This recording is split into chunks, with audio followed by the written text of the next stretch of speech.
Welcome viewers. So we are studying sexual reproduction in flowering plants, or today is the lecture which is in continuation with the previous lecture, और जहाँ पे हम pollen grain के बारे में पढ़ रहे थे और हमने एक्साइन के बारे में पढ़ा था, करेक्ट? तो pollen grain की एक्साइन हम पढ़ चुके थे और अब हम बात करेंगे उसकी इनर वॉल की, which is known as intine. Intine means inner, right? So हर एक लेयर की अपनी एक स्पेशलिटी होती है, ठीक है, और on the basis of function उनके रोल्स अलग अलग होते हैं. Now intine is the inner wall of the pollen grain. ये पतली होती है, कंटिन्यूअस लेयर होती है and it is made up of cellulose and pectin. ठीक, सेल्यूलोज भी एक टफ मटेरियल है और आपको पता होगा कि सेल्यूलोज के डाइजेशन में ज़्यादा टाइम लगता है और जिन एनिमल्स में जो एनिमल्स हर्बीवोर्स होते हैं उनमें सेल्यूलोज के डाइजेशन की वजह से उनकी इंटेस्टाइन का लेंथ ज़्यादा होता है. It's a topic of digestive system. Just cellulose सामने दिखाई दिया तो आई थॉट कि मैं बता दूं आपको, राइट? सो एक्साइन जो कि टफेस्ट लेयर थी और उसके अंदर की इंटाइन वो भी थिन है, कंटिन्यूअस है और it is made up of cellulose and pectin. और उसके बाद क्या है कि the cytoplasm of pollen grain is surrounded by the plasma membrane. Exine और इंटाइन के अंदर में प्लाज्मा मेम्ब्रेन भी है, ठीक है. ये आपका पॉलन ग्रेन का स्ट्रक्चर है, पॉलन, और ये है आपकी एक्साइन और ये है आपकी इंटाइन, ठीक है. और इन सब के अंदर ये है पॉलन का साइटोप्लाज्म और साइटोप्लाज्म की कवरिंग ऑब्वियसली प्लाज्मा मेम्ब्रेन ही होती है. ओके, सो जब पॉलन ग्रेन मैच्योर होता है इट कंटेन्स 2 सेल्स, ठीक है. So take a look at the diagram on the right side of the slide, जिसमें आप नीचे से शुरू करना और यहाँ पे ये मैच्योर पॉलन ग्रेन का स्ट्रक्चर है सर्कुलर, जिसमें आप इजिली 2 सेल्स देख सकते हो. The upper one which is a larger one and having a large nucleus, it's known as vegetative cell, while the lower one which is a small and having a not so spherical shaped nucleus is known as generative cell. ठीक है. अब आप मुझे बताओ कि microsporangia में जो male gametes बनेंगे वो किससे बनेंगे? वेजिटेटिव सेल से बनेंगे या जेनरेटिव सेल से बनेंगे? Take a pause and think about it, and I know most of you will give the right answer. It is the generative cell which will give rise to the male gametes. Vegetative cell का काम क्या है? क्योंकि ये big होती है, enlarge होती है, इसमें ज्यादा साइटोप्लाज्म होता है, it means it has lots of nutrition और ये डेवलपिंग या डिवाइडिंग जनरेटिंग सेल्स को न्यूट्रिशन प्रोवाइड करने का काम करती है, करेक्ट. जब माइटोसिस होती है तो सेल का नंबर तेजी से बढ़ता है, ठीक है, और उस समय सेल को ग्रोथ के लिए क्या चाहिए? न्यूट्रिएंट्स चाहिए और वो प्रोवाइड करने का काम होता है वेजिटेटिव सेल का, correct. Okay, so in over 60% of angiosperms pollen grains are shed at this two celled stage. ये 2 सेल्ड स्टेज है जिसमें एक जेनरेटिव सेल है और एक वेजिटेटिव सेल है और 60% ऑफ एंजियोस्पर्म्स में पॉलन ग्रेन इस स्टेज पे शेड हो जाता है, ठीक है. और बाकी कुछ स्पीशीज में जेनरेटिव सेल फर्दर डिवाइड करती है mitotically to give rise to 2 male gametes before pollen grains are shed. It means कि ये जो जेनरेटिव सेल है, अगर आप इसको ध्यान से देखो तो ये फर्दर डिवाइड करेगी 2 सेल्स में, ठीक है. तो जब ये फर्दर डिवाइड करेगी तो पहले न्यूक्लियस डिवाइड करता है, फिर साइटोप्लाज्म, ठीक है. तो यहाँ पे 2 न्यूक्लियस हो गया, मतलब ये 2 सेल हो गई और एक तीसरी है, ठीक है. तो 3 sailed stage and 2 sailed stage. 40% इस केसेस में 3 सेल्ड स्टेज में शेड होती है आपका पॉलन और 60% केसेस में 2 सेल्ड स्टेज, यानी कि जो लोअर स्ट्रक्चर है इस स्टेज पे ये शेड हो जाते हैं, correct. Okay, now pollen grains and human health. When it comes to pollen grain, इनके कुछ बेनिफिट्स एंड कुछ ड्रॉबैक्स दोनों हैं और आप लोग इससे थोड़ा बहुत अवेयर होंगे. लाइक बेनिफिट्स का तो नहीं पता, लेकिन हाँ बहुत लोगों को पॉलन से एलर्जी जरूर होती है, तो ड्रॉबैक्स तो हम जरूर जानते हैं, है ना. कुछ लोगों को फ्लावर से एलर्जी होती है, दे कांट स्मेल फ्लावर्स. तो वो एलर्जी बेसिकली फ्लावर से नहीं, ये पॉलन ग्रेन्स की वजह से होती है. वो उसके लिए एलर्जिक होते हैं, और बहुत लोगों को ब्रोंकाइटल इन्फेक्शंस हो जाते हैं, और कुछ पीपल में तो क्रॉनिक रेस्पिरेटरी डिसऑर्डर्स हो जाते हैं लाइक एस्थमा एंड ब्रोंकाइटिस, है ना. And pollen grains is one of the reason. Not every asthma and bronchitis is 100% caused by pollen grains, but pollen grains are few of the reasons which are causing asthma and bronchitis in humans, right? Or it's a very interesting fact which is written here is that it may be mentioned that Parthenium or carrot grass, जिसे carrot grass कहते हैं, scientific name या botanical name is Parthenium, जब ये India में लाया जा रहा था, ठीक है, एज अ कंटामिनेंट, और पता भी नहीं था कि ये मटेरियल है विथ इंपोर्टेड वीट, मतलब जब वीट को इंडिया में इंपोर्ट किया जा रहा था लॉन्ग लॉन्ग ईयर्स बैक, तब पार्थेनियम या कैरेट ग्रास कंटामिनेंट के फॉर्म में इंडिया में आ गई, और it has become ubiquitous in occurrence and causes pollen allergy. ठीक है, अननोइंगली ये हमारे यहाँ आ गया और ये pollen allergy cause करता है. ठीक है. Now there are some benefits of pollen grains also, like pollen grains are rich in nutrients. Pollen tablets are used as food supplements, and pollen consumption has been claimed to increase the performance of athletes and race horses. ठीक है. तो and the most important point is that just like you can preserve seed in the seed bank, you can store pollen in the pollen bank in liquid nitrogen, which has a temperature of about as low as -196 degree Celsius. ठीक है. जब आप research की field में जाओगे तो you will be very use to with the liquid nitrogens. हमने ये यूज किया हुआ है, and it's an amazing experience. I mean, touching something which is 196 degrees Celsius by on the same way protecting your hands, it's amazing. और कोई भी चीज इसमें जाने के बाद हम उसे क्रश करने के लिए यूज करते थे for DNA isolation, right? चलो, not going into that much details. Now it's done about the development of male reproductive structures. Now we are switching towards development of female reproductive structures. ठीक है. अब हम लोग पिसल, megasporangium और embryo sac की बात करेंगे. अगर आप स्लाइड के राइट साइड में देखोगे, यहाँ पे एक मैंने टेबल सा बनाया है आपके लिए. देखो, जहां पर भी बहुत सारी टर्मिनोलॉजीज होती है ना, वहां पे टेबल के फॉर्म में या चार्ट के फॉर्म में चीजों को मेमोराइज करना हमेशा बेनिफिशियल होता है. ठीक है. अब गाइनोशियम तो हमें पता था, अभी ये मोनोकार्पेलरी एंड मल्टीकार्पेलरी दिया है आपके बुक में, फिर आपको सिनकार्पस एंड एपोकार्पस मिलेगा. तो इट्स बेटर कि आप यहाँ पे क्लियरली देख लो कि क्या है. In just one word, the gynoecium is divided into is of two types, not divided into two types.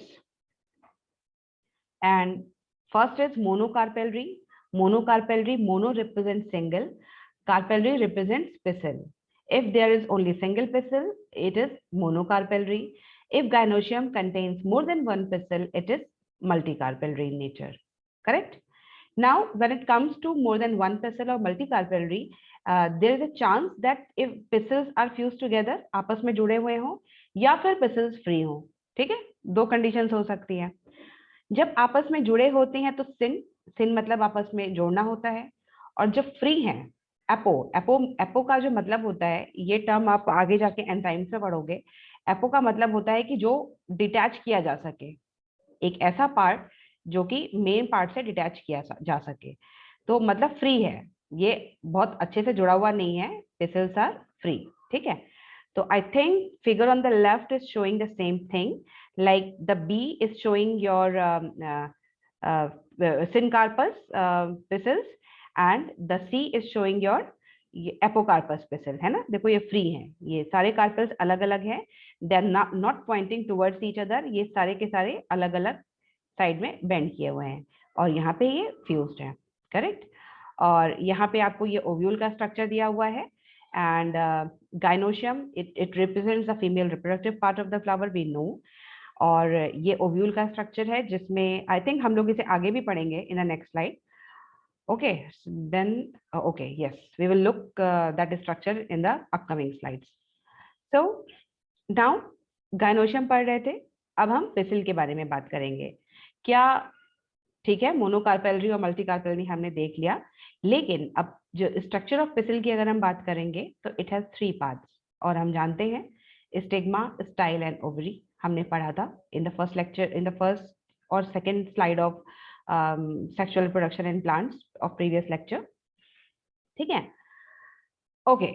तो पिसल के 3 पार्ट्स होते हैं, स्टाइल, स्टिग्मा एंड ओवरी, है ना, ऐसे होता है ना स्ट्रक्चर।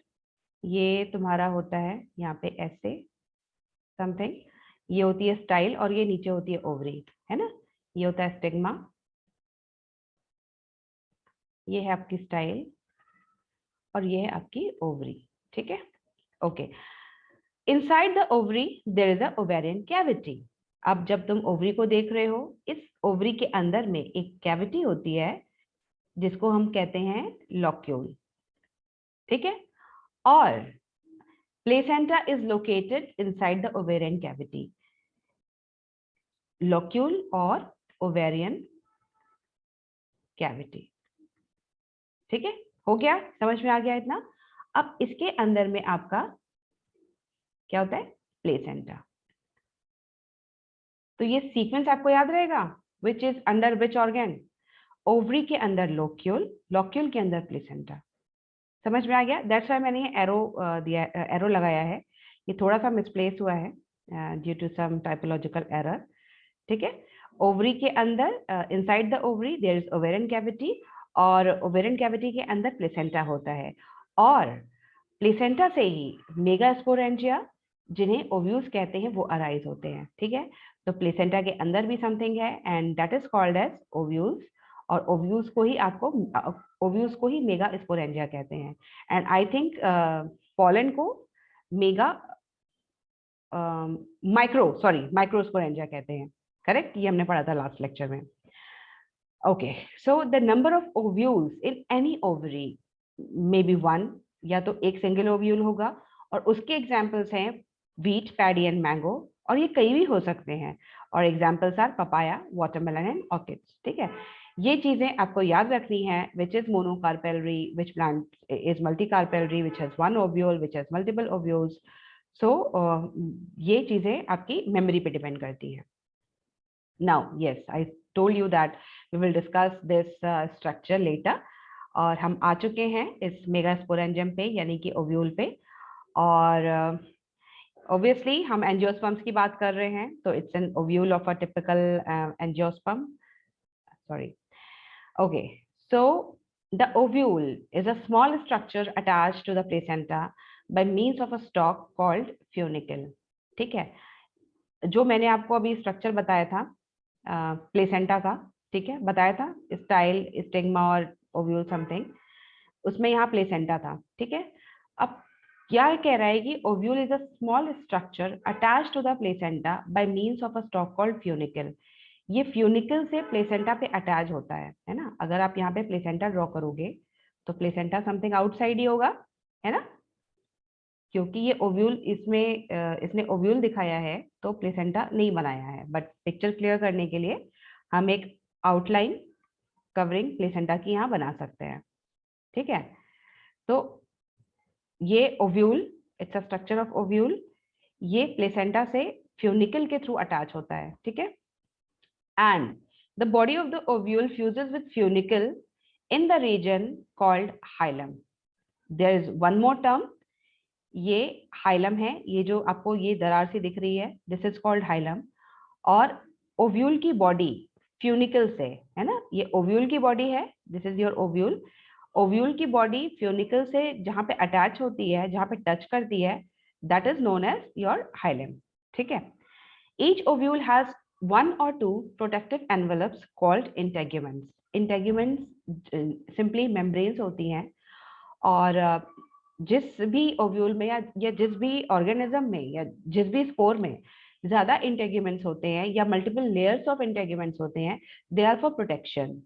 ठीक है, तो टिपिकल स्ट्रक्चर की हम बात कर रहे हैं ओव्यूल की, डायकॉट, इसकी एंजियोस्पर्म्स की, उसमें outer and inner 2 integuments majorly होते हैं, है ना, 2 मेजरली पाए जाते हैं। Okay, now integuments encircle the nucellus.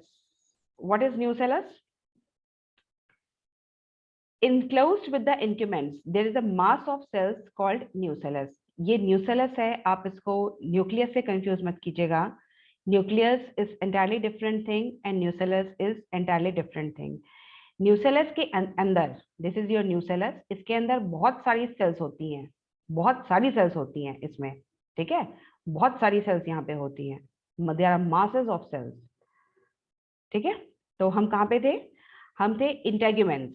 अब ये इंटेग्यूमेंट्स इंसर्कल करते हैं न्यूसेलस को, जो कि typically mass of cells, bunch of cells यहाँ पे होती हैं, except at the tip where a small opening called micropyle is organised.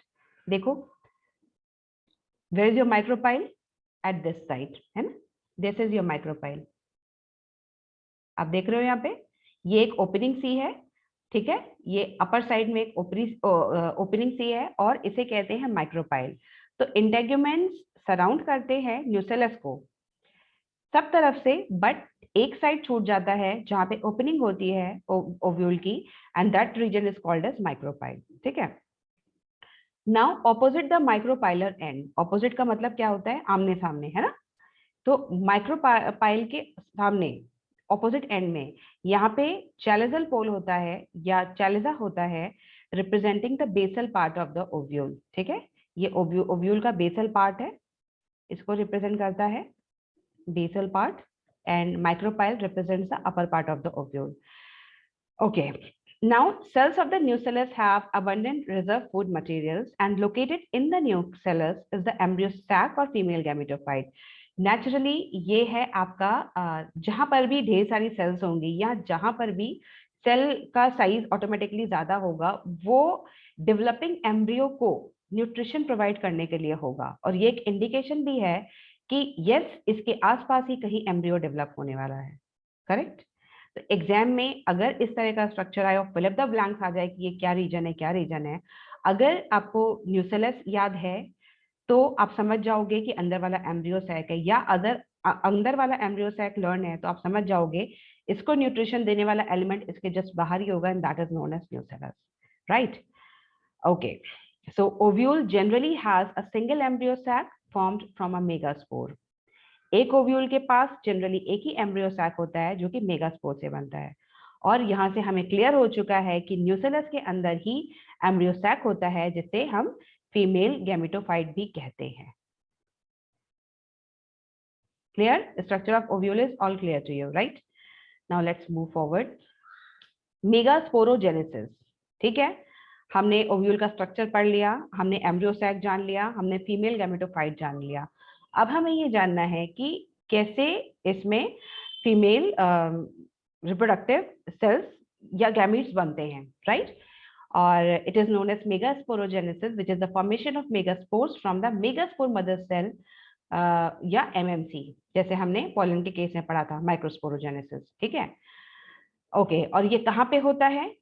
Ovules generally differentiate a single megaspore mother cell in the micropylar region, यानी कि uppermost region of the nucellus में, जहाँ पे gap होता है, ठीक है.